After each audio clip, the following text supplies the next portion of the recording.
Thank you so much for joining us this evening for a town hall with Congresswoman Lateefah Simon and Megha Patel, the Senior Policy Manager with Democracy Forward.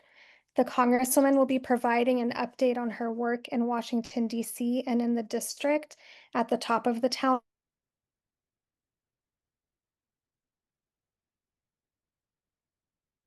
It looks like, hi everyone. Diala, who's our Yes. chief of staff. It looks like we're losing you. You're going in and out. So why don't we start over? Okay, starting over. Thank you so much for joining us this evening for a town hall with Congresswoman Lateefah Simon and Megha Patel, Senior Policy Manager with Democracy Forward. The Congresswoman will be providing an update on her work in Washington, D.C. and in California at the top of the town hall.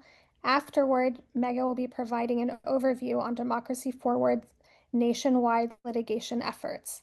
After their remarks, we will open up the conversation to Q&A. To ask a question, please use the Q&A function on Zoom. You will also be receiving instructions in the chat on how to ask a question. Throughout the conversation, our team will also be sending links to resources and information in the chat. Congresswoman Simon, over to you. Hey everyone. First of all, thank you all so much for coming in on the line tonight. This is my seventh town hall. And I want to acknowledge at the very beginning of this conversation, I would have liked to be in a large setting tonight in the district, as we know that times are really tense right now. And for all of our collective safety, I wanted to give this update. I'm actually in my office physically in the Bay Area, and I'll be spending the rest of the week, as I have since Monday, in community with members from, again, our beautiful 7 cities, from community organizations to organizations working to fight this horrible reality that we're in, to working with young people, to talking to folks who are battling disease, our seniors, our healers, our healthcare providers, our teachers. And so this work week back in the district, it's really an honor, but I wanted to ensure that we had an opportunity to connect. So I do want to just take a few minutes to give you a brief update on what is happening in DC. And I'm also very knowledgeable that while we're fighting, it still feels like things are pretty horrible. I'm a ridiculous optimist. And so to me, education is power, opportunities to organize are power. So let me just go through a few things that we're working on in our office. I want to give you all updates, particularly to folks who haven't been able to come to our town hall meetings. And for folks who are new to our office, I've been in office for 6 months while I've been working in community for 30 years here in the Bay Area. Coming to Congress in January has been the honor of my life. And my commitment really is to be a servant leader to folks in California's 12th district. So again, welcome tonight. So a lot has happened in California, as you all know, in the last just few days. A lot is happening all over the world. I will not gaslight anyone on this call. Things are tough. Um, the escalation of Senator Padilla and his treatment by federal authorities, our nonprofit organizations are under attack. There is a war happening right now in the Middle East. There are folks in our district that are without homes. Folks are very nervous about their healthcare being taken away in 2026 if we don't stop this big, horrible, cruel bill. There are deep tensions that are very real that we're feeling. There are children in my district that are worried that their parents are not going to come home tonight because they'll be swept up by ICE. The angst is real. And again, no matter what we do and how we're fighting, I acknowledge that there is so much more work to do. But in convening tonight, I wanted to discuss some of the elements and developments, what's happening, in DC. I'm so proud of our district right here. There's so much beautiful organizing and mutual aid happening, but DC can feel like dystopia. And so wanted to give a little bit of an understanding of what we're doing there, and also inviting Democracy Forward to be on this call. Democracy Forward is one of, to me, the most profoundly critical organizations in this moment. They are fighting the fights in our courts. We have organizations like the ACLU that they're doing a fantastic job. Groups like PFLAG, Lawyers Committees for Civil Rights Under Law. The civil rights community has come together to help us fight. Democracy Forward is really leading that charge, having filed, dozens and dozens and dozens of cases on the federal level. And you're going to hear a bit about what that work is, because the question is, what do we do? How do we fight back? We are in the streets, right? We're in government, and we're also in the courtroom. So you're going to hear a little bit about that. I wanted to step back for a second and give a quick summary about what we are doing on this budget bill. We call it reconciliation, the reconciliation process in DC, but it's the budget process.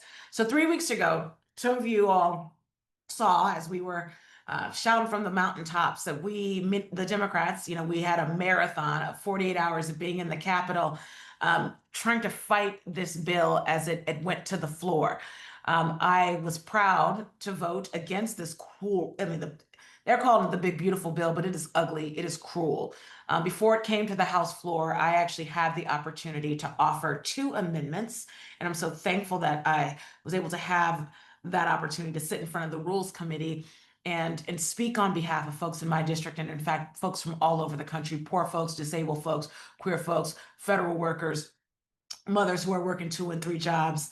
That's the least we could do. But in that marathon session, in offering those 2 amendments that were really focused on reproductive health and protecting federal employee benefits, I tried to bring, again, all of us with us in those 2 amendments. Now, while the Republicans did vote my amendments down, which were common sense amendments, I am proud to say, and being a new member of the Democratic caucus, that every single Democratic member voted no on the overall bill. So where it is now, while we lost by 1 vote, don't have anybody tell you that there is a mandate. We lost by 1 vote. Now the bill is in the Senate. And the Senate committees, they're working through their own process. Again, Democrats, we do not have, like in the House of Reps, we do not have the majority. So while the Senate committees are working through this process, before it gets to the Senate floor, we're going to do everything in our power. And I'm talking about Senate Democrats and House Democrats to ensure that we actually get some humanity out. We just need a few folks on the Republican side to shoot this thing down, to stop this bill. And hopefully, the hope is it'll come back to the House of Representatives and we'll tear it apart and try as hard as we can to salvage some good. We don't have the majority. Many folks are asking, why don't we impeach? Why don't we call a hearing?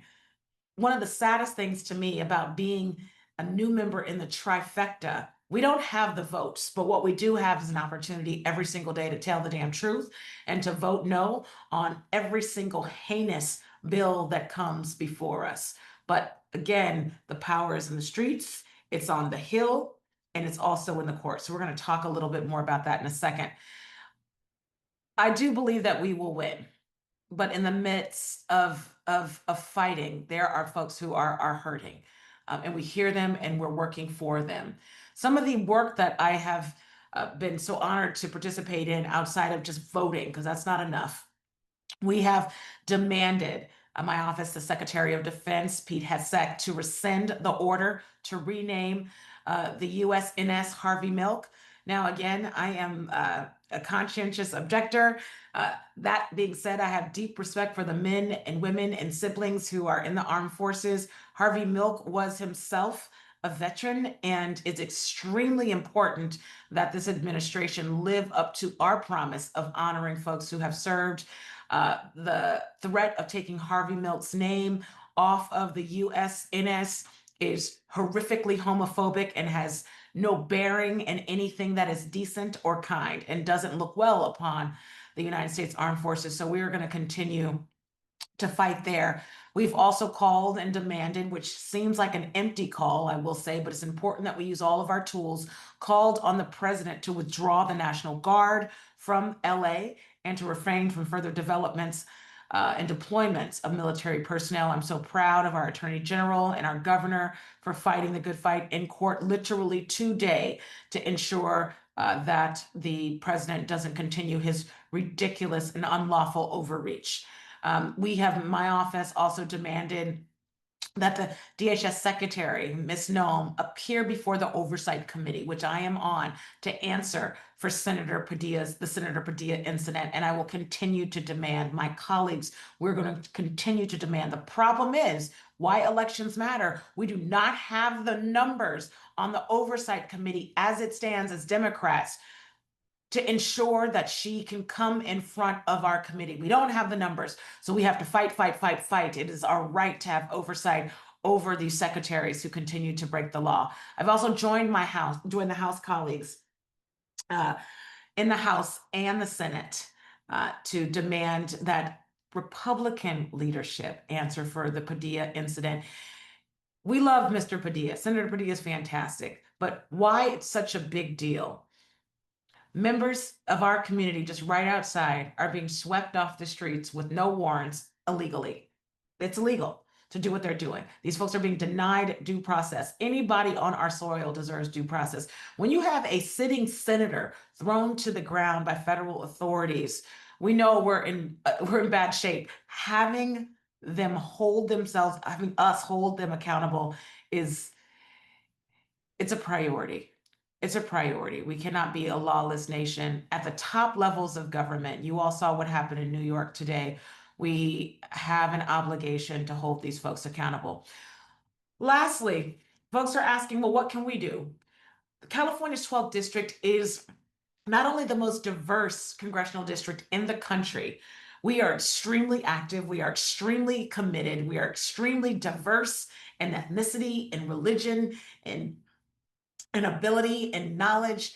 And there's a lot that we can do. I really would love for folks to continue to call on your elected representatives like myself, both local and federally, members of the United States Congress and Senate, both Republican and Democrat, and let them know that you're watching.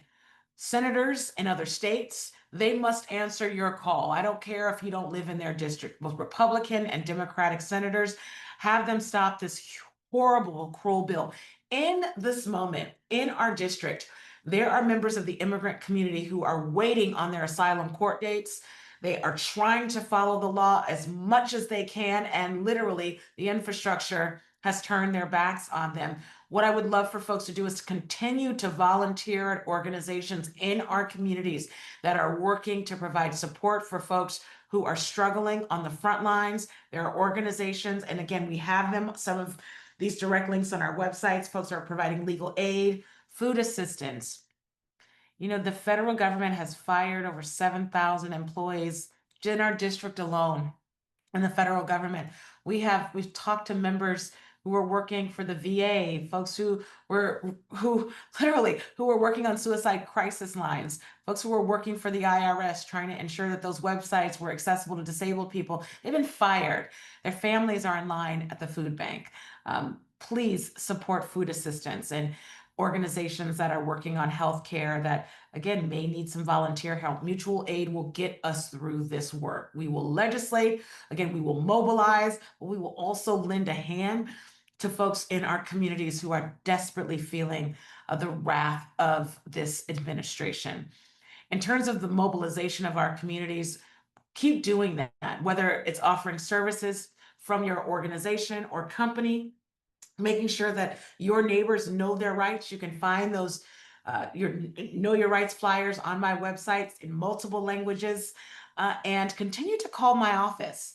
We'll make sure that you all have the direct number to our office here. We have a wonderful case management crew who are so dedicated. So yes, this is a mouthful, but I'm almost there. In our office here in the district in Oakland, California, and also in DC, our constituent services, we're going. It's my commitment to make sure not only that we're answering calls and emails, but that we're getting stuff done. Just in the last few months, you know, we have answered and had phone conversations with over 4,000 members of our community seeking resources, seeking help. And as a new office, we're extremely proud of that. Starting this office, it was like, you know, it's like a startup, you know, getting the staff, getting folks trained, but we're answering your calls. We've closed over 235 constituent cases, but the ones that we haven't closed We're consistently working, knocking on the doors of federal offices, ensuring that you all are getting the information you need. So to those constituents where we've closed your case, we're so honored to help. And we know for those who are still waiting on a resolution, we're working so hard. I'm also happy and proud of our staff that staff has returned over $1.6 million from Social Security and the Treasury to our wonderful constituents. There's so many things that I can say, but just in terms of protecting this democracy, in the congressional actions that I am committed to, it's telling the truth every single day, meeting with constituents, meeting with you all, consistently working with our stakeholders and community organizers, and of course, working with our litigation partners across the country. Some of you know that I ran the Lawyers Committee for Civil Rights of the San Francisco Bay Area some time ago. And working at that organization and working with members from the private bar and movement lawyers, we were able to represent folks, individuals and organizations and movements and issues. And to see the private bar, to see movement lawyers and litigators and policy experts going hard every single day in the courts, I know our organizing actually will move through this moment. So I want to introduce Mega. Mega has the coolest name ever. And Mega is with the Democracy Forward organization. And she's going to explain a little bit about what Democracy Forward is and really how this partnership with members of Congress and movement lawyers meaning lawyers who are not just in big old firms, movement lawyer folks who are committed to actually fighting for you right now and suing the administration so that we can actually have some just cause. Mega's going to talk a little bit about that work right now. So Mega, thank you for being here. Thank you so much, Congresswoman, for the opportunity to join you tonight and the people of your district. It's an honor, and I appreciate your kind words. It really means a lot. As the Congresswoman said, my name is Megha Patel, and I am the Senior Policy Manager at Democracy Forward. Democracy Forward was founded after the 2016 presidential election to address growing threats to democracy, the rule of law, and social progress. The organization assembled a legal team that took the Trump administration to court more than 100 times, successfully challenging bad actors and their unlawful policies, shutting down corrupt committees created for special interests, and exposing unfair, reasonable policies that stripped vulnerable communities of crucial protections. As individuals associated with Project 2025 regain influence at the national level, as we see right now. Democracy Forward continues its mission using legal and policy tools to defend democratic governance and combat extremism. The organization remains committed to preserving the rights and freedoms of all Americans and people in America through continued advocacy and civic engagement. The promise of democracy can be secured for future generations. It has been 5 months. I know it feels longer since the Trump inauguration, and Democracy Forward and our partners have been on the front lines of holding this administration accountable in the courts, filing litigation and winning in courts on behalf of unions, nonprofit organizations, veterans groups, houses of worships, and more. Since the inauguration, more than 275 lawsuits have been filed against this administration's executive orders, and actions, and judges of all stripes have ruled against this White House. DF has emerged as a critical bulwark against the unconstitutional actions that we're seeing this new administration take. Our organization itself has filed 71 legal actions and launched over 90 investigations since January 20th, filing the first lawsuit the very moment he took office on January 20th. We've secured major wins and bringing together a unique coalition of more than 500 plus organizations to address these harmful policies impacting the people in our country. Democracy Forward has challenged the abrupt discontinuation of funding for essential services, DOGE, invasions of privacy, attacks on diversity, equity, inclusion, and accessibility, the targeting of our nation's nonpartisan civil service, attacks on religious liberty, and more. And the good news is we are winning. Across our nation, we are seeing court after court recognize the Trump agenda's unlawful activities. In fact, at least 187 rulings in cases brought by civil society have temporarily paused the initiatives brought by this White House. But we will not stop, and we will continue to address the lawlessness of this administration with every tool at our disposal. Now, I'll run through some of the cases that we have been bringing to court. We won the first order and only nationwide order to prevent implementation of the federal funding freeze, which would have disrupted the provision of essential services from childcare to elder care to food services to health programs to community initiatives. The order has been extended and remains in place as this carries on in the courts.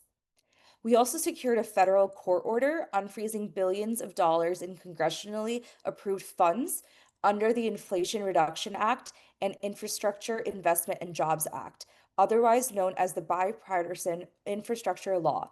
These critical investments have helped communities combat climate change, improve infrastructure like roads and sidewalks so kids can have a safe place to bike, and protect public health. We have also secured a preliminary injunction, which means that this will be in effect while this carries out in the courts. Now, DOGE. Our organization has been working tirelessly to challenge DOGE and their unlawful actions, like gutting federal agencies, eviscerating services for millions of Americans that we heavily rely on, and stealing sensitive, confidential information, all in the shadows away from the public eye. DF is fighting every step of the way and pushing against its attempt to access data at CFPB, the Department of Labor, Health and Human Services, and more. And DOJ's attempts to block accountability and skirt our nation's law have been thwarted with a court order compelling discovery. Democracy Forward is also on the front lines, fighting for access to education and healthcare and protecting our civil rights. We were the first to take action against the president's plan to dismantle the Department of Education, filing a lawsuit on behalf of school districts and teachers' unions. And we were able to get a preliminary injunction halting this. And we are so grateful that this was able to take place because schools and education are essential to the future of this country. We've also been fighting back against the administration and its allies in state governments as they continue to target women's reproductive health. Our organization teamed up with the manufacturer of the generic mifepristone to fight back and protect the critical drug from legal attacks so women can access safe healthcare. Democracy Forward is also leading the charge to preserve U.S. leadership on the world stage. We won a court order pausing the U.S. aid employee purges, are representing the president of the U.S. African Development Foundation, Voice of America, Radio Free Asia, and Middle East Broadcasting Networks in their efforts to protect their agencies, but also have free thinking media in countries that do not allow it without our support. Now, we all know that our civil servants have been under attack like never before. Trump has fired the head of the Office of Special Counsel, which is an independent agency dedicated to guarding the federal workforce from unlawful personnel actions. Additionally, he fired an individual on the Merit Systems Protection Board. This board hears appeals of firings and suspensions of federal employees, putting the board on which she sits at risk of losing its functionality as the administration is pushing out large swaths of the federal workforce. The Trump administration has been hamstringing proper channels for federal employees to get the necessary help, therefore making it incredibly difficult for civil servants to challenge these actions. However, Democracy Forward has been in this fight. We've been laser focused on protecting and defending civil service. We've launched Civil Service Strong, which is a resource center for federal workers navigating this chaos. We also joined several partners to launch Rise Up Federal Workers Legal Defense Network, a project to connect federal workers whose rights have been violated by the administration with free legal support. So if you or anyone you know could benefit from this resource, please visit workerslegaldefense.org. We have also filed numerous lawsuits fighting back against unlawful actions like the Schedule F executive order, firing of probationary employees, and the fork in the road federal worker buyout. Our work achieved the first significant reinstatement of probationary employees at 2 federal agencies. We also obtained a nationwide injunction to block the administration's unlawful reorganization of the federal government. This reorganization, which was underway, violates the Constitution's fundamental separation of powers of principles. But make no mistake, the threat to our democracy is real. Each and every day, we are seeing new attacks on our institutions, laws, and those who wish to protect and defend them. The president's invocation of wartime authority, which is not needed to conduct lawful immigration enforcement operations, is the latest step in an accelerating authoritarian playbook that should all give us pause. Every American should be concerned by this illegal expansion of wartime efforts when we are not, in fact, at war. The United States is not at war, nor has it been invaded. We are in unprecedented territory. The president is attempting to expand executive powers for purposes not identified in law and actively bucking a court order that was crystal clear in its intent. We are gravely concerned with this administration's lack of compliance with the court order and his attempt to remove people from this country with no due process. But thankfully, the Supreme Court ruled that no deportation can take place without due process. Related, we are also challenging the legality of the underlying agreement that facilitated removal of people to El Salvador. Holding thousands of people on foreign soil is nothing like we have seen before.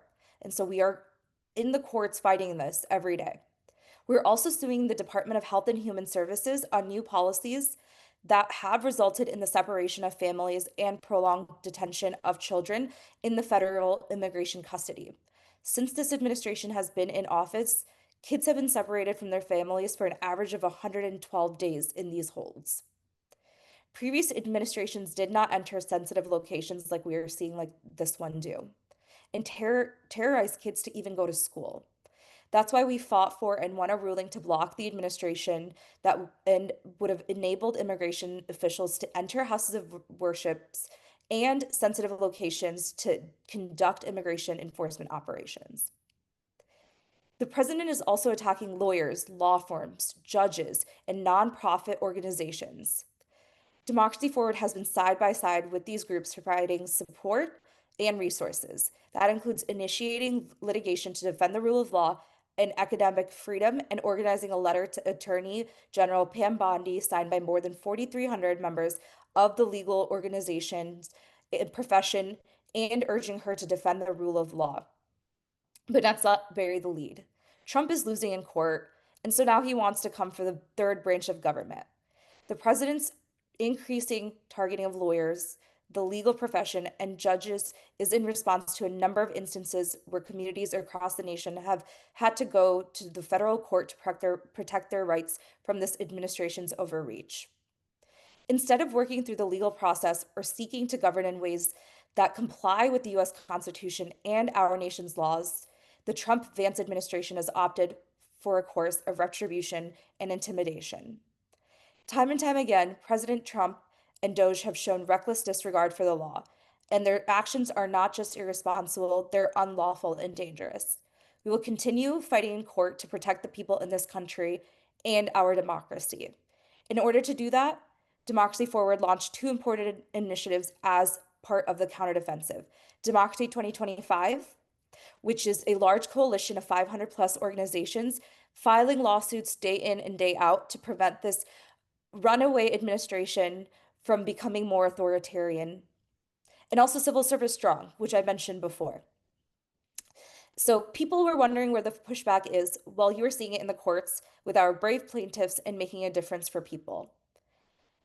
That difference is important, but it is going to take a continued effort in the court as well as continued efforts by people and communities and Congress to stop this runaway executive branch, which we are lucky to have Congresswoman Simon in her position.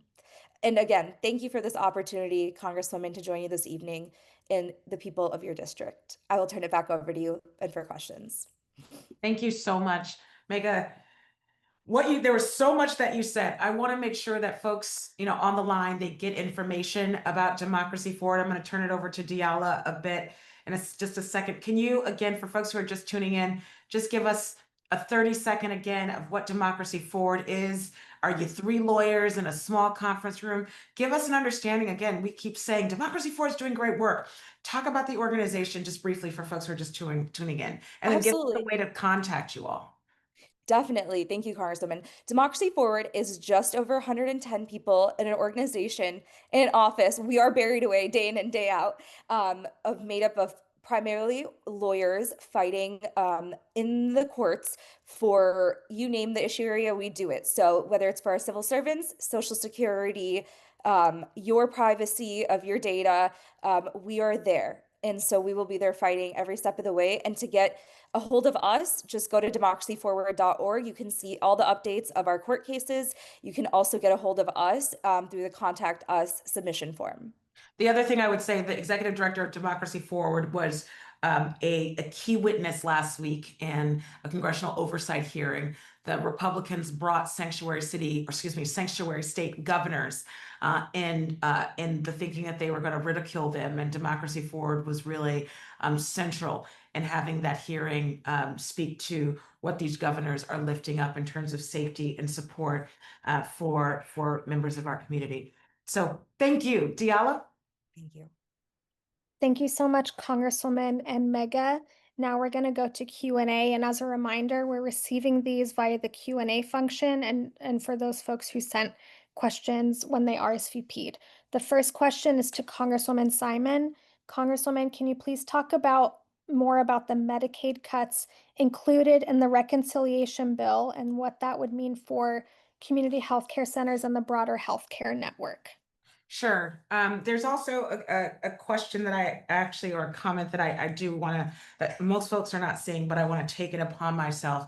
As a disabled American, as somebody who was born legally blind, as someone who has had to make every single decision in my life connected with transit, being transit dependent, someone who, again, watched my husband die of a horrific, debilitating cancer. I'm always going to center disability, justice, and access in everything that I do. So for able-bodied folks, you will see, whether it's at my town halls, we will have ASL, we will have spaces where folks in wheelchairs and blind people and folks with intellectual disabilities can participate. I will never apologize for that. In fact, I need to do more. And so again, this will be a bit different, how we communicate with this community than many other members of Congress, as literally the only woman born with congenital blindness in the United States Congress and Senate. It's one of the reasons why I need to be there. So the way that we move will be a bit different. And so again, I want to make sure that for folks who have disabilities, continue to push my office to make sure that you are not only well represented, but that you can access the information that you need. For able folks who find it disturbing, you might want to talk to another member of Congress, because I will always center our folks who have been pushed out of the process. So in terms of, again, I went to Congress to do a lot of things, with a lot of thoughts around where I could be. The moment that the implementation of Project 2025 became real, which was day one, it was very clear to my team that we needed to focus on the robbing of the promise and the right to Medicare and Medicaid.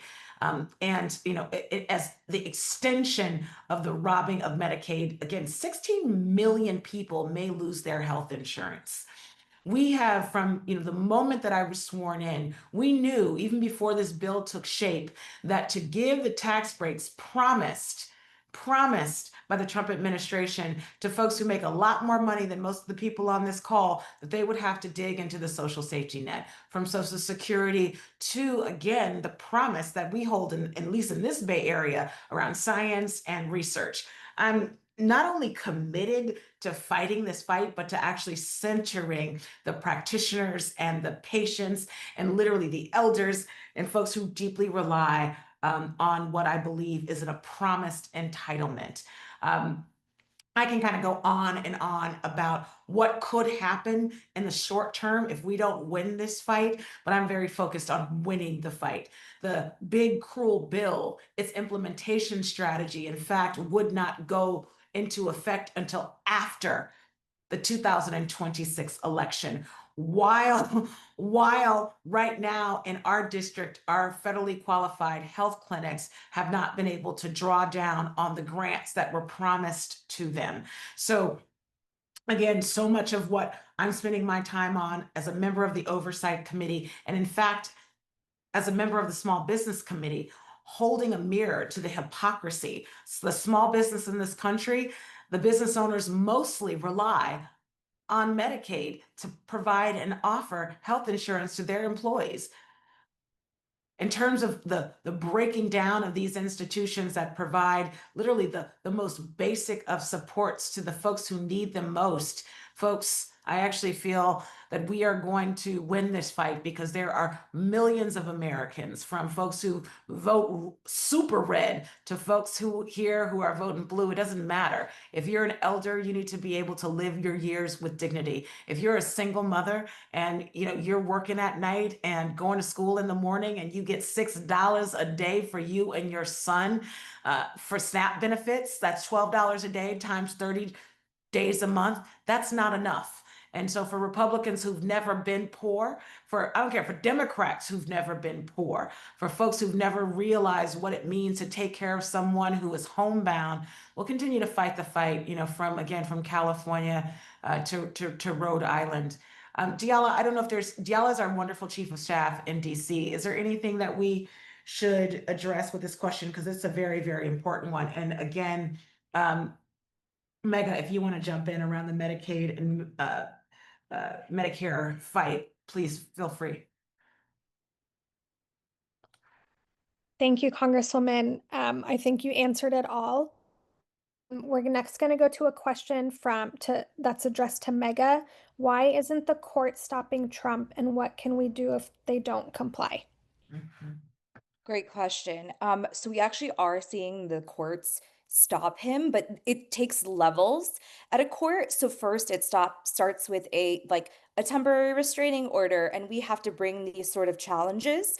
And so when we get a temporary restraining order, it is for a number of days, and then there's a preliminary injunction, so that's for the duration of a case, and then it's until another decision is issued. So it's a very slow process in the courts, unfortunately, but we are seeing judges of all stripes, whether they're Republican or Democrat or even Trump appointed, stop him in the courts. Now, if he doesn't comply, there are mechanisms by the judicial branch that they can use. The U.S. Marshal Services can ultimately go and enforce these actions, but that is at the extreme level. Now, you'll see a judge hold, whether it's the lawyers in contempt of the court, that could be civil contempt, that could be criminal contempt, it could be monetary. So there's many mechanisms, and a lot of the lawyers don't want to be disbarred. It's their reputation and their barred and their licenses on the line here as well. So you'll see a lot of them wanting to comply, and if they don't, the judges will ramp up these actions against them. So we have a lot of mechanisms in our toolbox, and so do judges. And so we'll see that if the Trump administration doesn't follow suit and comply. Thank you so much. Congresswoman, the next question is from you, or for you, from Anne in Alameda. Her question is, what can we do to protect our community from ICE? Oh. You guys, I just can't believe how heinous the administration is. It's just so cruel. And I could tell you that everything is going to be okay, but right now we have detention facilities all over the country, both private and ones that are on government land, that are full. Families are being separated. I have Know Your Rights information on our website, and you can also call our office. In the Bay Area, there are some tremendous legal organizations, and I'm always told that I'm not supposed to say them. They're, you can find them, but I worked at the Lawyers Committee for Civil Rights, and we have an amazing asylum clinic. Folks, again, if you are struggling with what if that yourself, or you're very nervous that, despite your efforts to move to a path of citizenship, that you're nervous about ICE activities, there's a lot to be nervous about. There's a lot to be nervous about, folks. We have to make sure that our community, they know their rights. Unfortunately, in this country, we have a broken immigration system that doesn't even provide legal support, free legal support, I should say, to members members of our community who are leaving, escaping tyranny, and who have come here for asylum. So I would love for members of our staff to put in the chat the resources for folks to spread around your communities, both know your rights. Organizations like the ACLU and like MEGA has talked about the work of Democracy Forward, and members of Congress, we're continuing, again, Democrats, to both fight the legislative fight. There's a litigation effort, and then again, there's a community effort to keep our folks safe.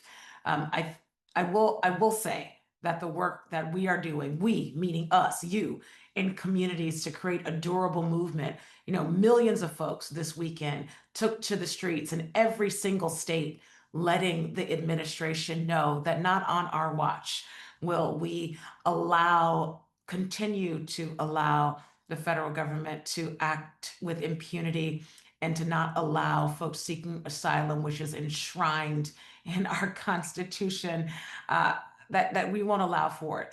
That being said, again, hopes and prayers and good work is one thing, which I believe that we are doing. We are mounting a movement. We are suing the hell out of the Trump administration every single day. But members in our communities are, in fact, at risk. Members of our community are going to ICE for their check-ins, and they're being detained and placed in deportation holds. So what I will say again is that we have a lot of work to do. I am very nervous for my neighbors, why we're getting up early and leaving late every single day. I don't know if, Mega, if you want to comment on this reality that we're facing, again, around these illegal deportations, around INS and Homeland Security in our communities. Do you want to say anything? Yeah, Congresswoman, I mean, we echo that, and just to say that Democracy Forward is on the front lines of, this fight, and are working in the courts. And as we say, the courts are slow, but they are there and working with us. And so we have gotten some due process out of this.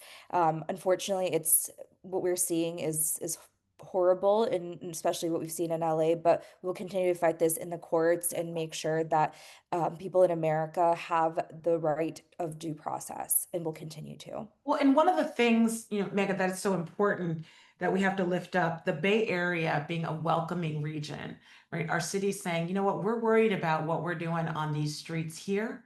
It's not our job to be a part of the deportation machine.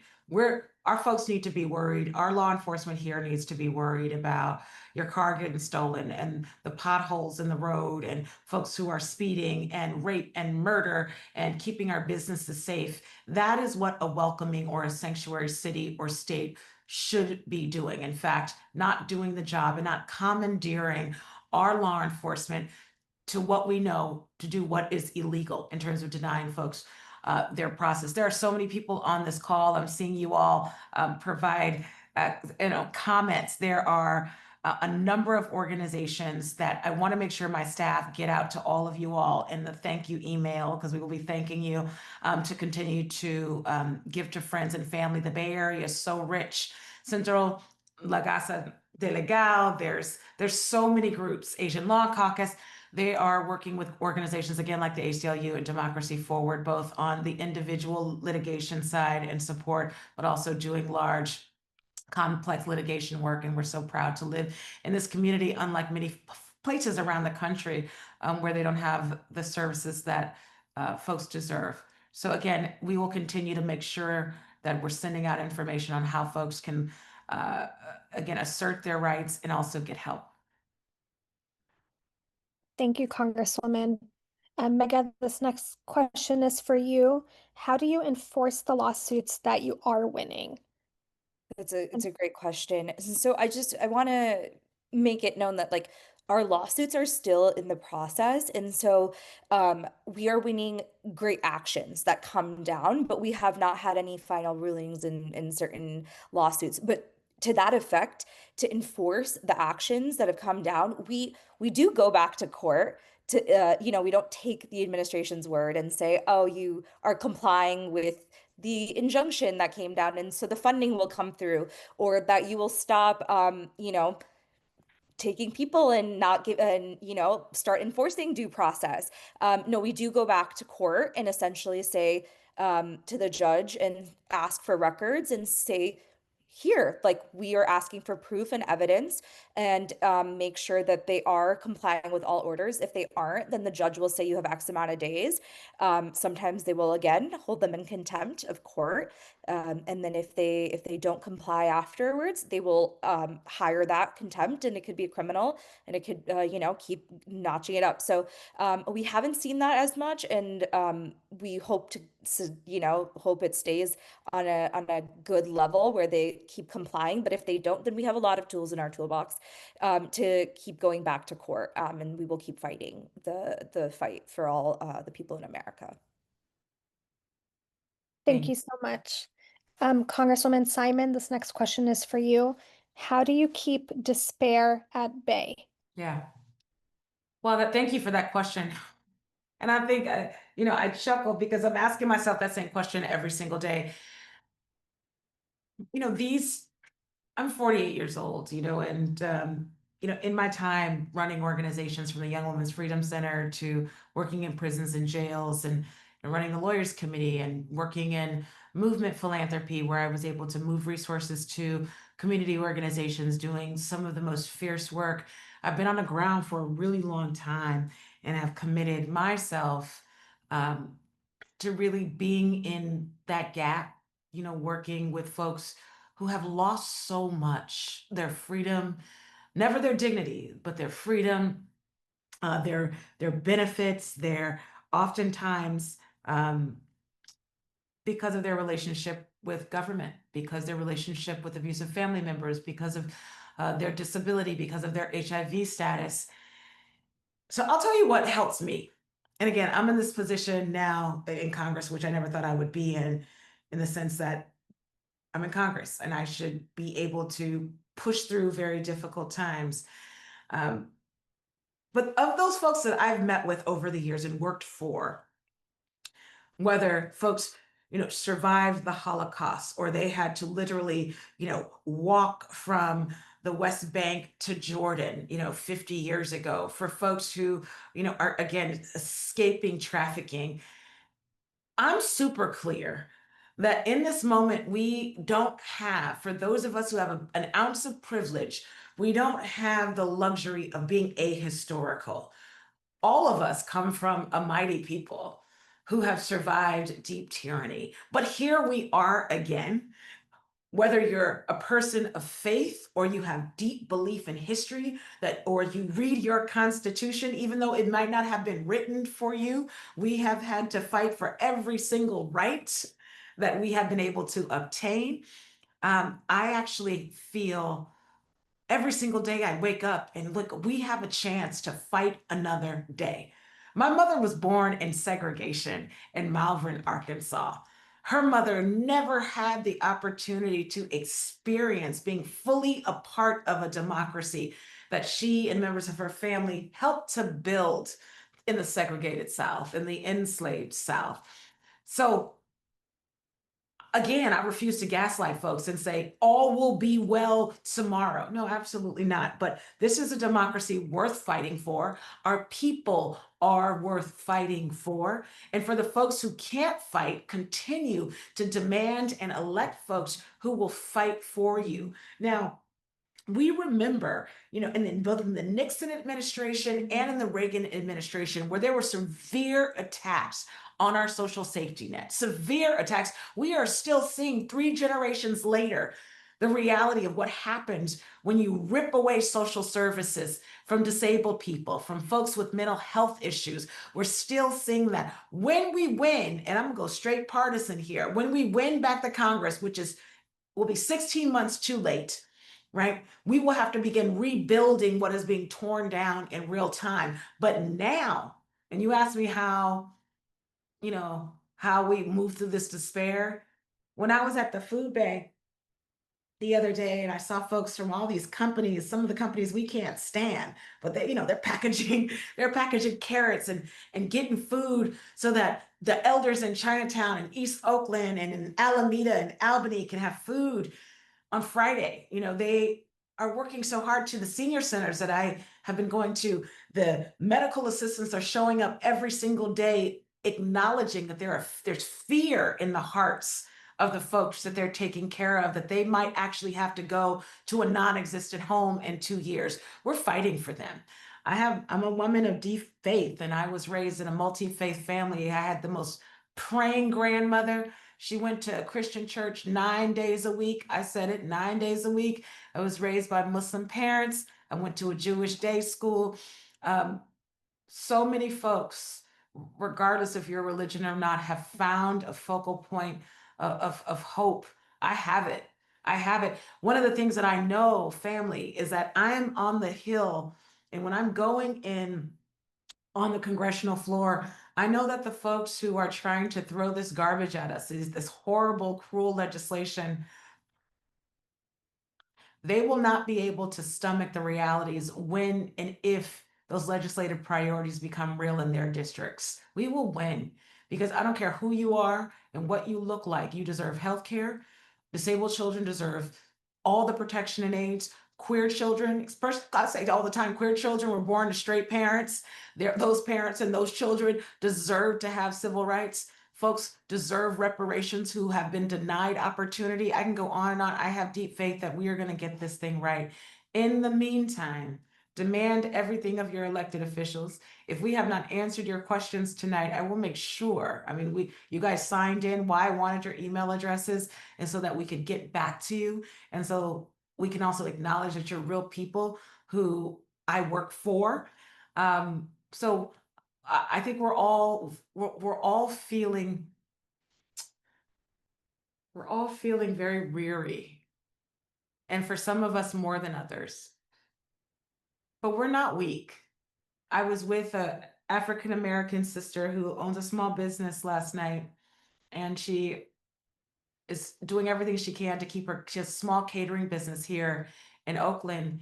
And she was telling me that everything is connected to the dignity of folks who have the least. Our undocumented brothers and sisters, when they are denied of their dignity, we are all feeling it. In her small business, she says she's feeling it every day, that deep, deep, deep fear, which is bringing her so much closer to her understanding of all the work that she's done on criminal justice reform and all the work that she's been doing on poverty, that it is her responsibility to begin thinking about the crisis of a lack of an immigration system that has worked for folks. Because it's not new. It's not just Trump. It's been 6 or 7 presidencies, Republican and Democrat, who have refused to get this thing right. That gives me joy. You all, there's an open consciousness that's developing across this nation and abroad about what is possible. For folks who have not been active, who didn't think that politics meant anything for them, they're seeing it. They're out on the streets. So we're going to continue to engage with you all, and I want to continue to learn from your ideas, your criticisms, continue to be in conversation, leave organizations their contacts on my sites, and we'll forward them, and we'll make sure that folks see the work that you're doing. Y'all, we're going to be all right. We're just going to have to support each other and fight with all that we have, and I'm so proud to be in DC fighting for you and with you. Thank you so much, Congresswoman, for those inspiring words. Mega, this next question is for you. Can you talk more about the protection of due process, particularly in the immigration space? For example, people being arrested because of their tattoos. Can you talk more about what Democracy Forward is doing on that? Thank you.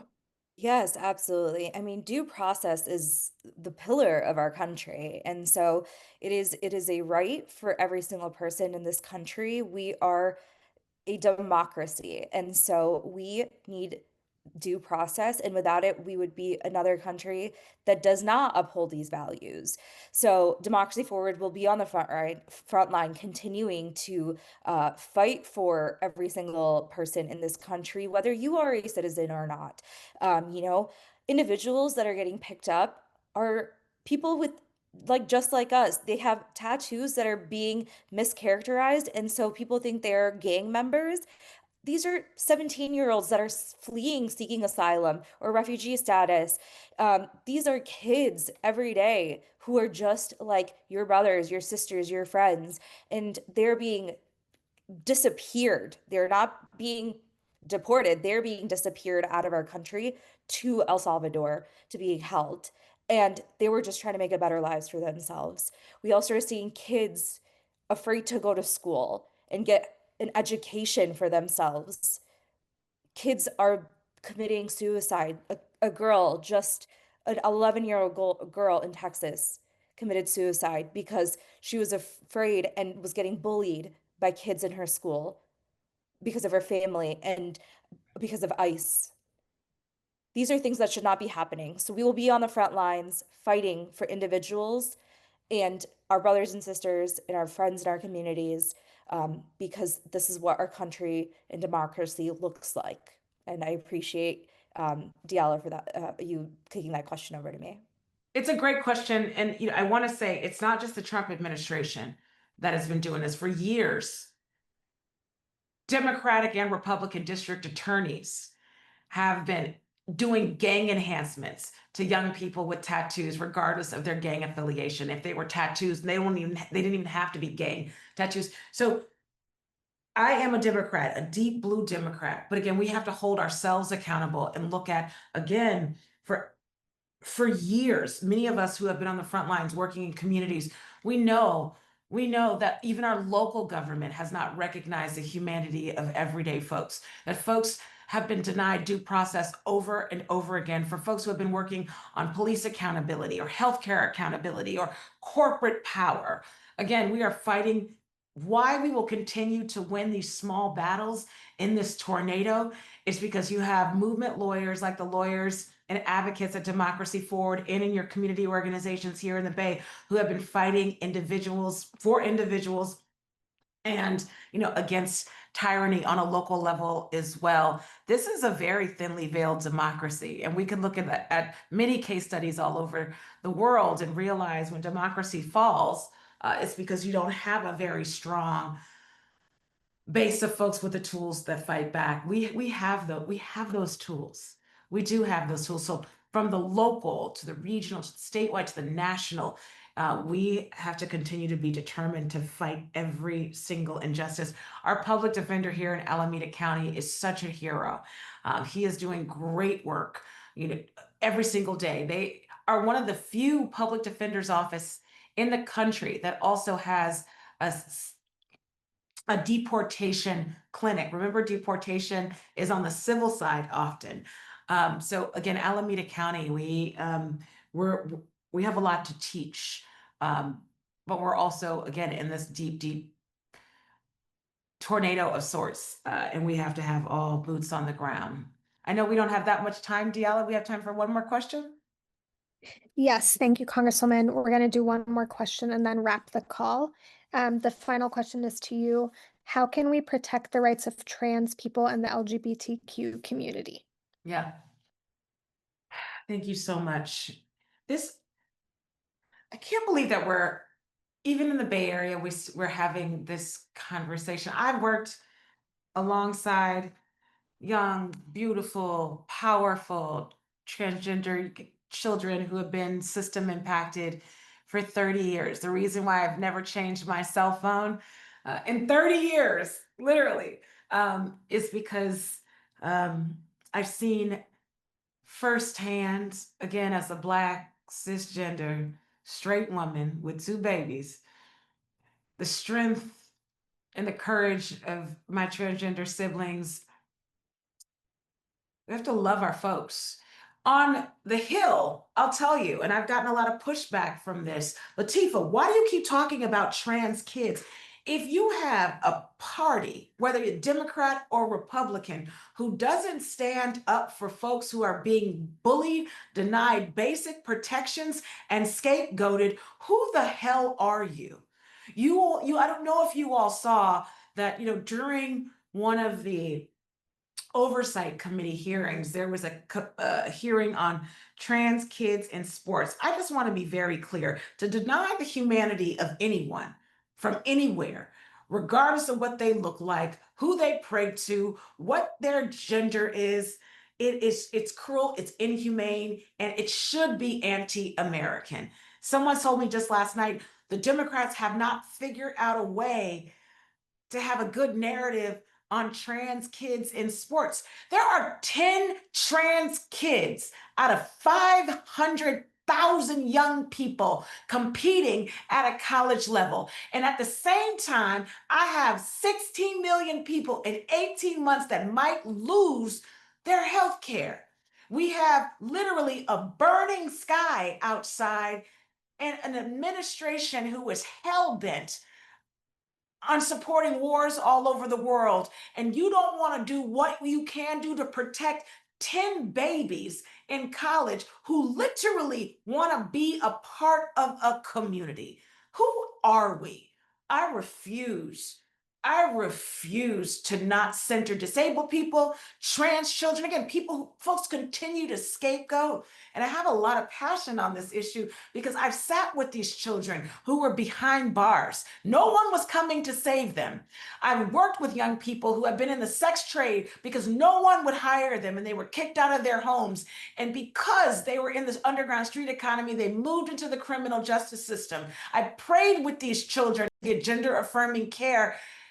If you don't understand who they are, learn who they are, love them. Love them. If we cannot support young people in being self-actualized, regardless how you pray, and it's a TED Talk, I'm sorry, I'm a little bit on my soapbox, because what hurts me the most is being in conversations with Democrats where they say, maybe we shouldn't talk so much about immigrants. We losing in the polls on that. We haven't found a way to effectuate a conversation to stand up for trans kids. No, wait, who are you? We are supposed to be the party of values. And the values is to leave no one behind, particularly the folks who experience the most degradation. Who would I be if I didn't speak to the plight of young Black men trying to figure out how to stay alive in an economy that doesn't want them to live? Who would we be? So you can count always on your member centering folks who have a God-given right to be centered, even particularly if they are the few who are being stomped over for political points. I don't care if the polling doesn't want to recognize my child. We will recognize them. I hope and pray that folks who haven't found it in their heart to have mercy on people who are experiencing such devastating discrimination, I hope that your children or your children's children never have to be in a position to have to plead for their humanity. And it means everything to me that the young people, particularly trans children, disabled children, Black and brown young people, children and parents without papers, folks who have never been able to stand behind the dais and vote yes or no, that they know that they have someone who's always going to go toe to toe for them. They deserve it. We all deserve it. If we do right by disabled people, if we do right by trans children, we do right by all of us. If we live in an inclusive society where every single human being has the right to learn and to live and to walk down the street free of hate and violence, we'll all be better. And I don't care what the polling says. I don't care if the best consultants in the world say this is how we win, is we scoop these folks to the side and don't talk about their humanity. I'm not that one. So you know, on these town halls, you'll see the real me. It's not necessarily a traditional political conversation we'll have. You'll hear why why I'm in the United States Congress, why I want to be there, why I want to fight for all of you. So thank you so much. Thank you so much, Congresswoman Simon, and to Mega for doing the town hall tonight. Thank you so much to all the constituents who joined. Again, if there's the folks have been putting stuff in the chat, so you can keep in touch with us if you have any questions. We've put in the chat how you can keep in touch with our office. Thank you so much. Diala, there before you go, there are some really important questions here about, again, protecting disabled people, about what are we going to do to ensure that folks in the Bay Area are not feeling the hurt around Medicaid and Medi-Cal, Medicaid and Medicare, the dissolution. How do we support folks who are nervous about the dilapidation of the Department of Education? All of our staff is on, our DC staff and our local staff. I want to make sure that, you know, we have a frequently asked questions mechanism so you can get these questions answered. I'm talking to my team also right now. If we can do anything, it's to make sure that we're responsive to you. So I'm so thankful. And I want to thank Democracy Forward. And I want to thank our interpreters, our ASL folks. And again, for members who've had a difficult time tonight, let us know how we can be better in terms of making sure that we're accessible as possible. And we're just going to keep talking to you. Thank you so much for being on. Diala, you want to take us out? Thank you, Mega. Thank you again, everyone, for joining. We look forward to talking to you again soon. Thank you so much. Good night. Thank you.